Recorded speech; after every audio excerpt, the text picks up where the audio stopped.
사도행전 21장입니다. 1절 6절. 우리 바울과 선교팀은 에베소 교회 장로들과 작별을 하고 나서 배를 탑니다. 그들은 고스 섬에 가죠.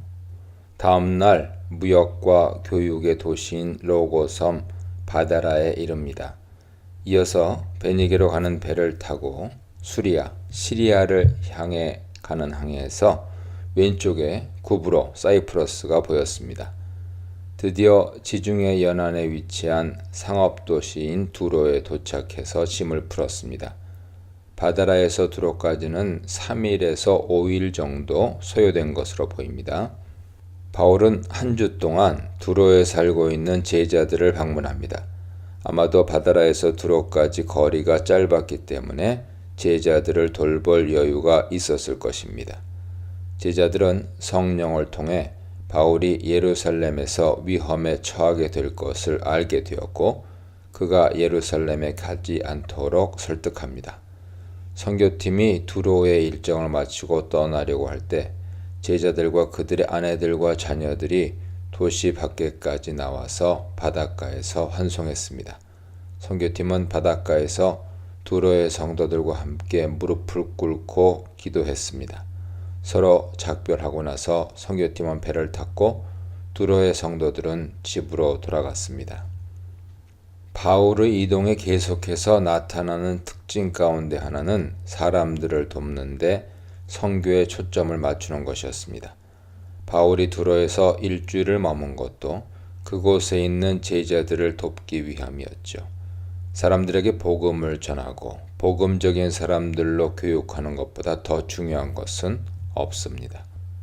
그리고 누가는 5절로 6절에서 선교팀을 환송하는 교회의 모습을 생생하고도 감동적으로 묘사합니다. 제자들과 온 가족이 성문 밖까지 나와서 환송하며 무릎을 꿇고 기도합니다. 실제로 우리나라의 몇몇 교회들에서는 선교사를 파송할 때 공항까지 나와서 환송하고 간절히 기도드립니다. 예배에서 선교에 관한 보고를 듣거나 교회의 소식지로 접하는 것으로는 충분하지 않죠. 복음의 최전선에 있는 선교사의 사역을 위해 온 공동체가 무릎을 꿇고 기도하면서 동참해야 합니다. 7절로 12절입니다. 두로를 떠난 선교팀은 지중해 연안의 남쪽에 위치한 돌레마이에 이릅니다. 돌레마이에도 형제들이 있었습니다. 그곳에서 하루를 머문 선교팀은 다시 남쪽으로 향했고 드디어 가이사랴에 이르렀습니다. 가이사랴에서는 빌립의 집에 머물렀죠. 빌립에게는 결혼하지 않은 4명의 딸이 있었습니다. 딸들은 모두 예언하는 은사를 받았습니다. 선교팀이 빌립의 집에 머무는 동안 유대에서 아가보라는 선지자가 왔습니다. 아가보는 바울의 띠로 자신의 손과 발을 묶고는 성령이 주시는 말씀을 전했습니다. 성령의 말씀에 따르면 예루살렘에서 유대인들은 띠의 소유자를 결박하고 그를 이방인들의 손에 넘길 것입니다. 이 예언대로 바울은 이방인들에게 재판을 받기 위해 구금을 당하는데 구금에 이르게 한 책임은 유대인들에게 있었습니다. 아가보의 더 생생한 예언을 들은 선교팀과 그곳에 있던 사람들은 모두 바울에게 예루살렘에 올라가지 말 것을 요청합니다. 권하다, 설득하다라는 동사가 동작이 완료되지 않았음을 나타내는 미완료 과거형인 것을 감안하면 그들의 간청이 끈질기고 간절했음을 알 수 있습니다. 성령은 빌립의 딸들에게 말씀하셨으며 누가는 그들의 예언이 틀렸다고 기록하지 않습니다. 예언하는 선지자 아가보는 바울의 띠를 자신의 손발에 묶고 예언하는데 바울의 띠에는 예루살렘 교회에 전달하는 헌금도 들어있었습니다. 아가보의 행동이 다소 강렬해 보일 수도 있지만 바울이나 그곳에 있던 사람들 모두 예언의 내용을 인정했습니다. 바울이 최고로 존경받는 지도자였다고 해서 그를 통해서만 성령이 말씀하시는 것은 아닙니다. 바울은 다른 형제와 자매를 통해 성령이 핍박을 예고하신 것을 인정하고 존중했습니다. 교회의 직분을 내세워서 자신의 생각이 성령의 뜻에 더 가깝다고 주장하는 일이 가끔 일어납니다. 자신의 직분이 더 높다고 착각하는 사람은 상대방을 통해 하나님이 말씀하신다는 사실을 인정하지 않습니다. 그러나 우리는 본문에서 성령이 다양한 사람들을 통해 말씀하신다는 사실을 배울 수 있습니다. 13, 16절입니다. 바울은 그곳에 모인 사람들이 울면서 호소하는 것 때문에 마음이 찢어지는 고통을 겪었습니다. 그러나 바울은 자신이 예수의 이름을 위해 결박당하는 것으로 여기고 그에 따른 핍박을 당연하게 생각합니다. 바울은 예루살렘에서 순교하는 것도 각오합니다. 바울은 고난에도 불구하고 자신에게 주어진 경주를 신실하게 마칠 마음을 먹고 있습니다. 바울의 결심이 단호한 것을 알게 된 선교팀은 더 이상 그를 설득할 수 없음을 알고 주의 뜻대로 이루어지이다 라고 말합니다. 이 표현은 주께서 가르쳐 주신 기도와도 같고 겟세마네에서 주님께서 기도하신 내용과도 같습니다. 그들은 바울이 예루살렘에 올라가지 않는 것이 옳다고 여깁니다. 그러나 절대적으로 옳은 것은 오직 주님의 뜻입니다. 며칠 후 바울 일행은 드디어 예루살렘을 향해 이동합니다. 가이사랴에서 예루살렘은 하루길입니다. 가이사랴의 제자 중 몇 명이 동행했고 그들은 구브로에서 나손이라는 제자의 집에 머뭅니다. 본문은 성령의 인도하심에 대해 두 가지를 생각하게 합니다. 첫째, 성령을 통해 일어날 일을 알게 되더라도 가야 할 길을 결정하는 것은 인간 몫입니다. 때로는 본문처럼 성령이 미래에 벌어질 상황을 예상하도록 하십니다. 그때 신자는 어떤 결정을 내려야 할까요? 바울은 자신을 염려하는 형제들의 사랑으로 마음이 찢어졌지만 주 예수의 이름을 위하여 자신이 가야 할 길을 포기하지 않습니다. 고난을 겪더라도 심지어 죽을지라도 예루살렘에 가는 것이 자신에게 주어진 경주라고 믿은 바울의 결심에는 흔들림이 없습니다. 우리는 예수를 고난받고 십자가에 죽으신 메시아로 믿고 전합니다. 그렇다면 우리가 믿고 전하는 예수의 길을 가야 한다는 각오가 있어야 합니다. 우리에게 주어지는 선택의 순간에 어떤 쪽을 택할 것입니까? 둘째, 성령의 뜻을 따르는 공동체는 다양성과 일치를 보입니다. 바울의 동료들은 반복되는 예언으로 최대한 바울을 설득했습니다. 그러나 그들은 끝내 고난의 길을 가겠다는 바울의 결심을 존중합니다. 그들은 핍박이 있다는 것도 성령의 뜻이고 주 예수의 이름을 위해 기꺼이 핍박을 받겠다는 바울의 결정도 하나님의 뜻이라고 인정합니다. 무엇보다도 성령은 바울이 예루살렘에서 겪을 어려움을 계시하셨지만 바울이 그곳에 가지 못하도록 막으신 것은 아니었습니다. 그러므로 그들은 고난을 회피하지 않는 바울의 결정을 존중합니다. 그리고 바울의 결정을 주의 뜻으로 인정하기에 함께 예루살렘으로 향합니다. 성령은 신자 개인의 내주하심으로 저마다 다양한 목소리를 낼 수 있습니다. 그러나 성령의 인도함을 받으려는 공동체는 가야 할 방향이 하나로 결정되면 한 마음으로 예수의 이름을 위해 순종해야 합니다. 나의 뜻이 관철되는 것에만 몰두하는 사람들은 기꺼이 고난의 길을 가려는 자의 결정을 무시하고 외면하려 합니다.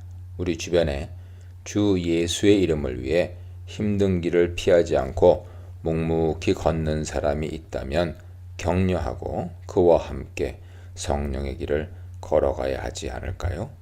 성도를 보살피다. 고난의 길을 선택하다. 사명을 따라 살아가다에 대해 묵상해 보시기 바랍니다.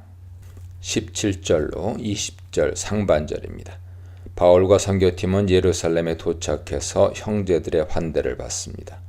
그들은 다음날 야고보와 장로들을 공식적으로 만납니다. 바울은 자신의 사역을 통해 하나님이 이방 지역에서 행하신 일을 자세히 설명합니다. 바울은 어느 도시에서 어떤 사람이 회심했는지, 어떤 반대가 닥쳐왔는지, 그리고 하나님이 어떻게 인도하셨는지에 대해 상세히 보고했을 것입니다.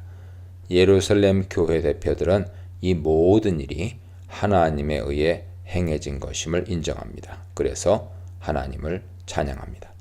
누가는 이방 교회에서 모은 헌금을 언급하지 않고 있는데 아마 바울 선교팀과 예루살렘 대표들이 만나는 장면에서 전달됐을 것입니다. 바울은 선교 보고를 하면서 자신의 사역을 하나님이 도우셨다고 말하지 않습니다.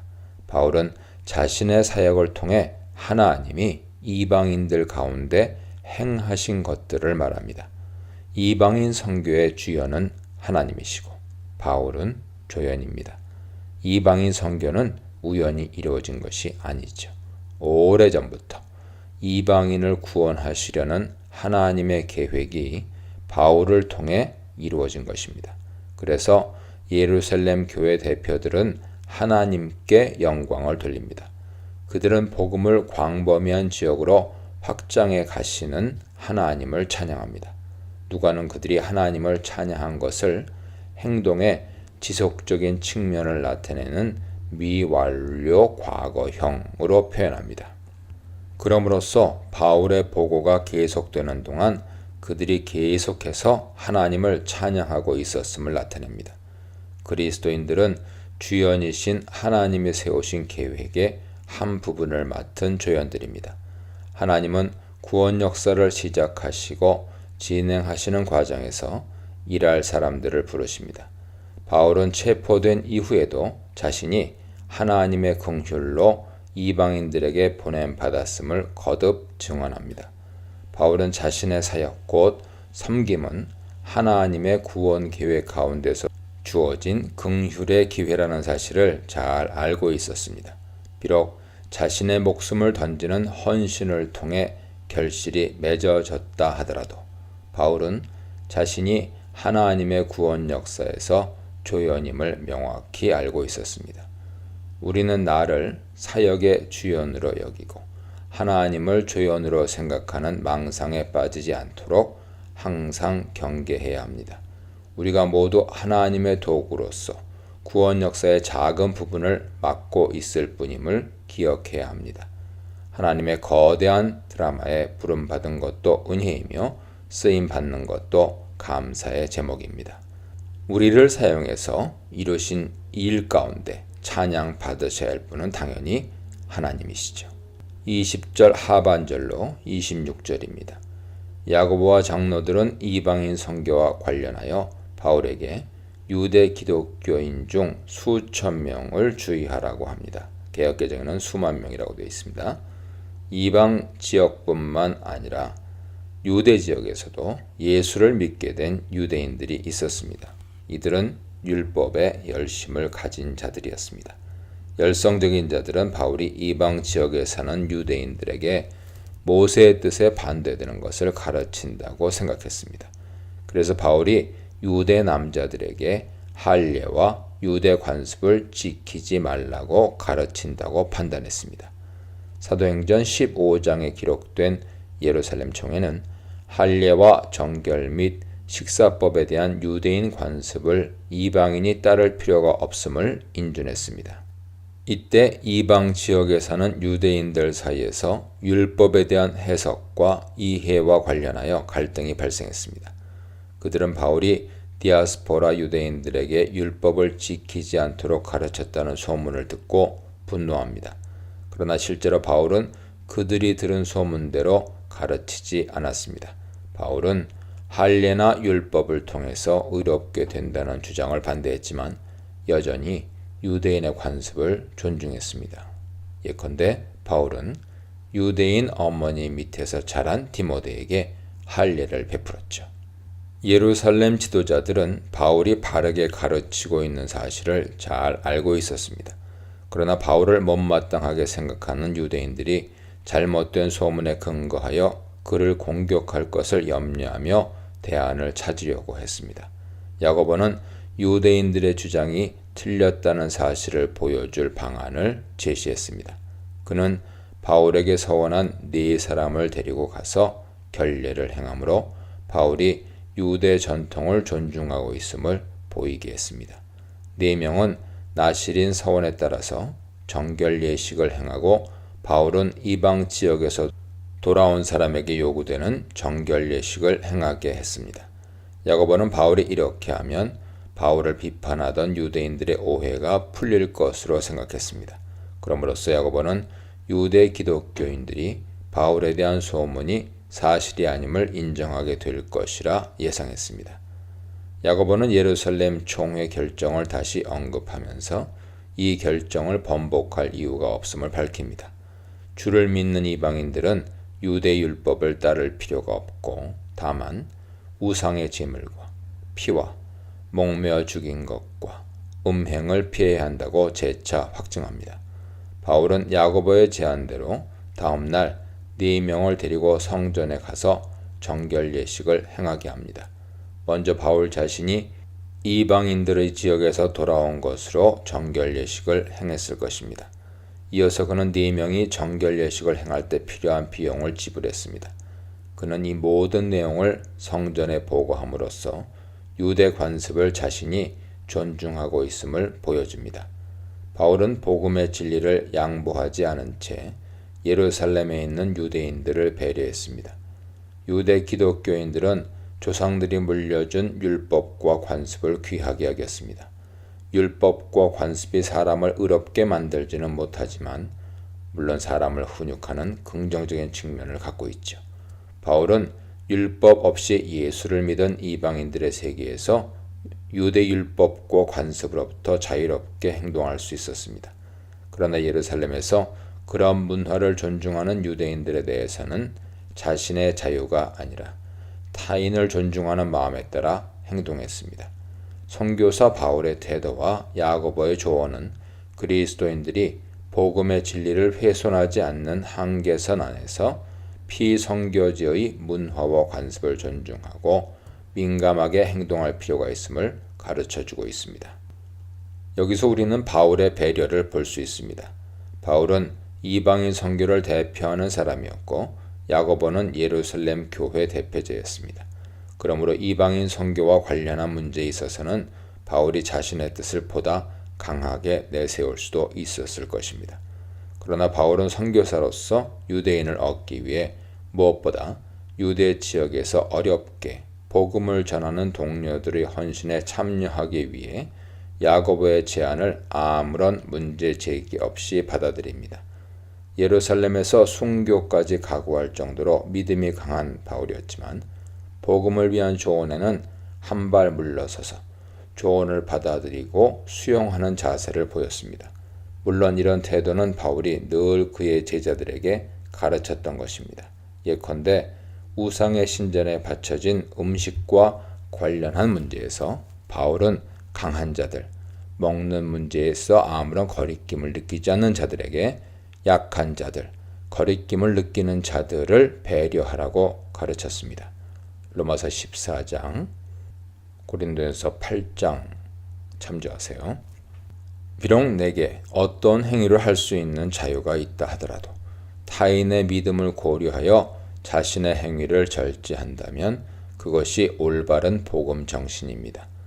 기독교 내부에서 발생하는 갈등의 많은 요소들이 사실은 비본질적인 부분들 사이 충돌에서 촉발되는 경우가 많습니다. 신앙의 본질이 아닌데도 자신의 판단을 주장하고 관철시키려는 아집이 도리어 복음의 확장을 가로막는 셈이죠. 이런 점에서 율법의 자유로운 바울이 유대의 관습을 존중하고 형제들의 조언을 배려한 태도는 복음을 확장하게 만든 소중한 자세라 할 수 있습니다. 바울에게는 환대를, 하나님께는 영광을, 유대 그리스도인들의 고집, 사도 바울의 관대함에 대해 묵상해 보시기 바랍니다. 27절로 30절입니다. 바울이 성전에서 서원을 끝마치지만 상황은 나아지지 않았습니다. 바울을 공격하는 자들은 예루살렘의 엄격한 율법주의자들이 아니라 유대인들 가운데 아시아에서 온 사람들이었습니다. 이들은 바울이 성전에 있는 것을 발견하고는 무리를 충동해서 그를 붙잡았습니다. 아마 에베소에서 온 사람들이 바울을 공격할 때 이들은 무리 속에 있었을 것입니다. 그렇다면 에베소에서부터 바울을 붙잡으려고 했던 것이죠. 이들은 바울이 이스라엘의 민족과 율법과 장소, 성전을 비방했다고 비판했습니다. 민족, 율법, 성소를 비방하고 다녔다는 말은 바울이 유대주의의 근본을 흔들고 있다는 뜻입니다. 이런 점에서 디아스포라 유대인들의 공격은 예루살렘 유대인들의 공격보다 강력합니다. 이들은 더 구체적으로 바울이 헬라인을 데려와 거룩한 곳을 더럽히고 있다고 비난했습니다. 이들은 드러비모가 에베소 사람인 것을 알고 있었을 것입니다. 당시 이방인들은 성전의 바깥들에는 들어갈 수 있었지만 그 이상 안쪽으로 들어갈 수 없었습니다. 바깥들을 넘어 안뜰로 향하는 계단을 오르는 외국인은 죽게 될 것이라는 문구를 헬라어와 라틴어로 새긴 표지석이 제단 앞에 세워져 있었습니다. 로마가 사형 판결과 집행을 주관하던 시절에 이런 문구로 경고했다는 것은 그만큼 유대인들에게 이 문제가 중요했음을 의미합니다. 그러나 유대인들의 주장은 옳지 않습니다. 바울은 이스라엘 민족과 율법을 비방하지 않았습니다. 바울은 에베소 출신인 드로비모를 성전에 데리고 오지 않았습니다. 우리는 이 사건에서 유대인들이 어떤 문제를 대단히 심각하게 생각하고 있는지 엿볼 수 있습니다. 유대인들은 바울을 통해서 이방 지역의 교회들이 성장하는 것을 유대 민족의 근간을 흔드는 문제로 간주했을 것입니다. 그들의 시각에서 바울은 유대주의와 유대 민족을 반대하는 신학을 가르쳤습니다. 그들은 이방인과 유대인 사이에서 벌어지는 갈등 원인이 바울에게 있다고 판단했습니다. 따라서 이방 교회들이 성장할수록 유대인들의 위기의식과 분노는 높아질 수밖에 없습니다. 바울 역시 이들의 비판을 잘 알고 있었기 때문에 이후의 신문 과정에서 자신은 정통 유대인이고 유대주의의 적대적인 내용을 가르치지 않았다고 변호합니다. 예루살렘은 소동했고 도성에 있던 유대인들이 성전으로 달려와서 바울을 성전 바깥들로 끌고 나갔습니다. 당시는 오순절 기간으로 순례객들은 바울이 이방인을 데려와서 성전을 부정하게 만들었다는 소식에 대단히 흥분해서 몰려들었습니다. 성전 관리인은 더 이상 군중이 성전에 들어오지 못하도록 안뜰의 문들을 닫아버렸습니다. 안뜰에서는 피를 흘려 성소를 더럽힐 수 없으므로 유대인들은 바울을 바깥들로 끌고 가서 죽이려 했습니다. 일반적으로 성전에서 문제를 일으킨 사람은 성전의 책임자들이 신문하고 처리해야 했습니다. 그러나 이들은 성난 폭도처럼 바울을 대했고 바울을 때렸습니다. 바울은 정결 예식 절차를 마치고 거룩한 성전에서 유대 관습을 존중하던 중이었습니다. 그러나 유대인들의 모습은 성난 폭도와 다를 바 없습니다. 유대인들은 율법과 성전의 거룩함을 강조했습니다. 그러나 역설적이게도 성전 밖에서 안뜰에 바로 들어온 그들의 모습은 성전을 더 부정하게 만드는 것이었습니다. 그들은 정결 예식을 마치고 거룩한 활동 중에 있는 바울을 불법으로 안뜰에서 끌어냈습니다. 사람을 정죄하고 폭력을 가하는 유대인들의 행위는 에베소에서 이방인들이 보여준 성난 모습과 다를 바 없습니다. 거룩한 성소에서 끌려나가 폭력을 당하는 바울은 어떤 생각을 했을까요? 27, 36절에는 바울이 한 말이 나오지 않습니다. 그는 일방적으로 죄인 취급을 받을 뿐 자신을 변호할 기회조차 얻지 못합니다. 이처럼 복음을 위해 의로운 길을 가는 사람의 길에는 예상치 못한 어려움이 닥칠 수 있습니다. 이미 유대인들은 성경과 율법을 비판했다며 거짓 증인들로 스데반을 몰아세운 적이 있었습니다. 예수께서도 유대인들의 잘못된 정보와 증거로 유대 법정과 로마 법정에 세워졌습니다. 예수의 사도인 바울은 그가 전파하는 분의 길을 걷습니다. 선한 일을 한다고 해서 존경만 받는 것이 아닙니다. 예수를 위해 희생해도 오해는 생기는 법입니다. 변론할 수 있는 기회마저 주어지지 않고 피해를 입을 때도 있습니다. 이것이 바로 예수 경험이었고 주의 길을 가는 사람이 바울 인생에서 배울 수 있는 교훈입니다. 동시에 그리스도인들의 삶에 이런 고통의 순간들만 있는 것은 아닙니다. 31절로 36절입니다. 누가는 디아스포라 유대인들의 주장으로 예루살렘 전체가 소동했다고 기록합니다. 성전 안뜰에서 바울을 붙잡은 유대인들이 그를 바깥들로 끌어냈습니다. 안뜰과 바깥들 사이의 문들이 닫혔습니다. 이는 부정한 자를 쫓아냈다는 것을 보여주는 행위였죠. 바울은 성전에서 유대 전통에 따라 정결 예식을 마치고 하나님을 예배하던 중이었기에 성전을 더럽히지 아니했습니다. 오히려 성전 밖에서 정결 예식을 행하지 않은 채 바울을 잡으려고 안쪽으로 들어온 유대인들이 정결하지 않았습니다. 또한 이들의 소동으로 인해 이방 군대를 성전 안으로 불러들이는 결과가 초래됐습니다. 예루살렘 수비를 책임지고 있던 로마 천부장은 성전 서북쪽에 있는 안토니아 요새에 있었는데 성전 바깥들에서 나는 소리를 들었을 것입니다. 그뿐 아니라 이미 예루살렘 전체가 소란스럽게 됐다는 보고를 들었을 것입니다. 그래서 천부장은 백부장들과 군인들을 대동하고 요새에서 계단을 이용해 성전 바깥들로 신속히 내려갔습니다.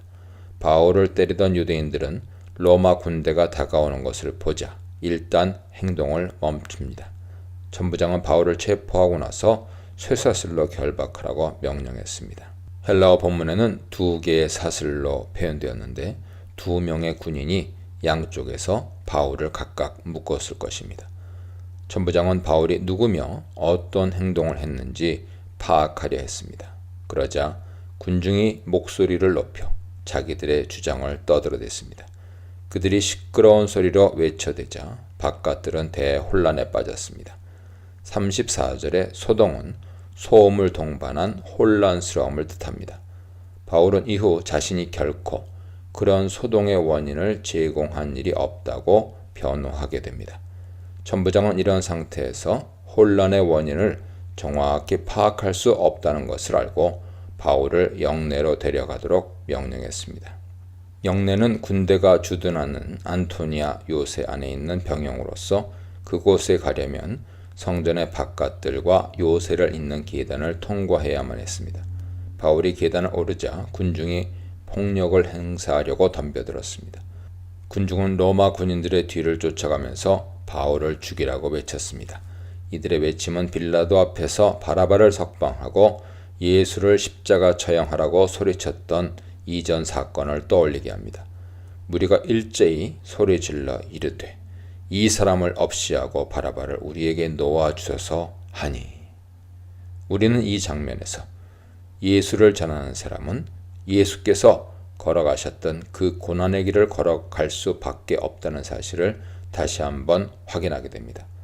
바깥들에서 로마 군대가 개입할 때 실제로 체포되는 것은 대단히 두려운 순간입니다. 그러나 아이러니하게도 이방 군대 개입으로 유대인들이 바울을 불법적으로 폭행하는 일이 중단되었습니다.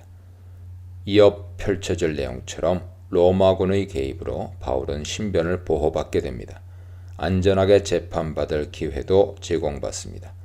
이런 측면에서 안토니아 요새로 이어지는 계단은 폭력의 현장인 듯 하지만 실제로는 하나님의 섭리를 경험하게 하는 하나의 통로와도 같다고 할 수 있습니다.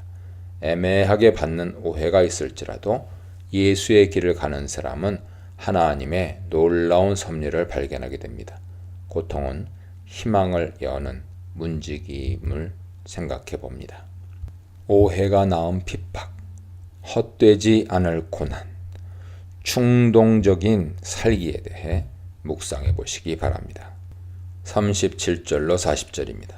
군인들이 바울을 안토니아 요새 병영으로 데리고 들어갈 때 바울은 천부장에게 말할 수 있는지 묻습니다. 바울은 유대 군중에게 직접 말할 기회를 얻으려 합니다. 바울이 헬라어로 물어보자 이제까지 바울이 유창한 헬라어를 구사하는 모습을 보지 못했던 천부장은 놀라서 헬라어를 할 줄 아는지 묻습니다. 천부장은 바울이 4,000명을 데리고 광야로 간 애굽 사람이라고 생각하고 있었습니다.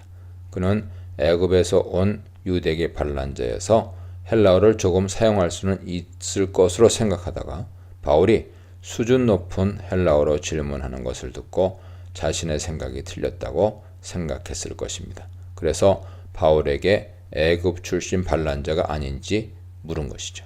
바울은 자신을 유명한 도시인 다소의 시민 폴리테스라고 소개합니다.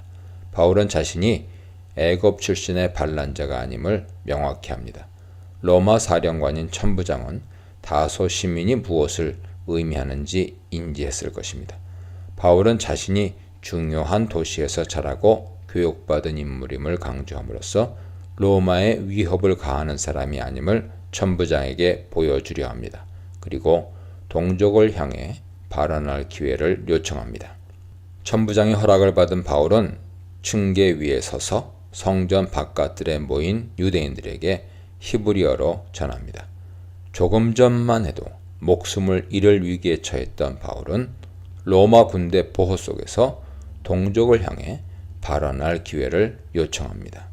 22장 1절의 변명은 아폴로기아, 곧 변호할 목적으로 전하는 말입니다. 예수를 믿는 사람은 언제나 자신이 어떤 삶에서 회심하게 됐는지, 하나님의 계획과 내가 살아가는 삶의 의미는 무엇인지 등을 변증할 준비를 갖춰야 합니다. 변증할 기회가 바울의 경우처럼 예상치 못한 순간에 갑자기 찾아올 수 있기 때문입니다.